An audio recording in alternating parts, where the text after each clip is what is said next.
it shouldn't be forgotten that we weren't the preordained winner of the small launch vehicle race. I can remember, raising capital in Silicon Valley, and the first question that I would always get is, why do you think you can beat Virgin Orbit and Richard Branson?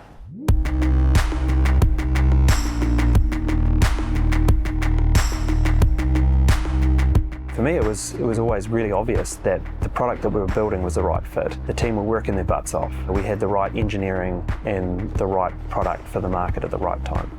You can produce as many rockets as you want, but if you don't have the customers, then it doesn't work either. A huge sense of gratitude from us for all of our customers, but especially the early ones, who were really the pioneers in small launch along with us. So being first to 50 really matters, and it matters because, look, we're all competitive in this industry. It's an important kind of driver for the people and for the company.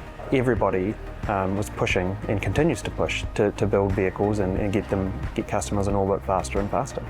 Everybody says it's incredibly difficult. We've always said it's incredibly difficult, but it is incredibly difficult to scale a launch vehicle. I could not imagine building Neutron without having the experience of Electron. Now, a smaller rocket is actually harder to build and launch than a bigger rocket, and I can put my hand on my heart and say that now.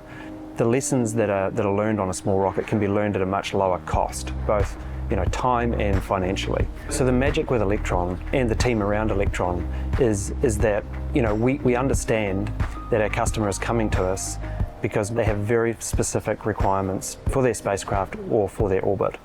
So as a result, we've done the craziest things you can think of with Electron, whether it be deliver a satellite to the moon, deliver a hypersonic test platform, a rendezvous mission from a rocket, not actually from a satellite.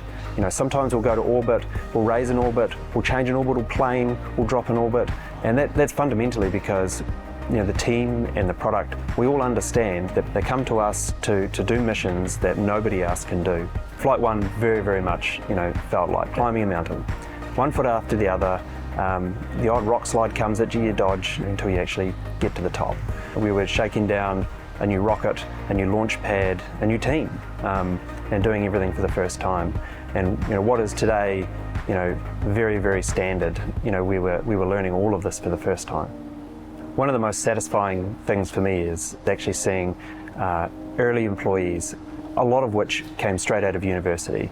Those guys sat on consoles and made calls that are company, winning or company-ending calls. Watching those people grow into, senior leaders and managers and mentors for the rest of the company and the team is immensely satisfying.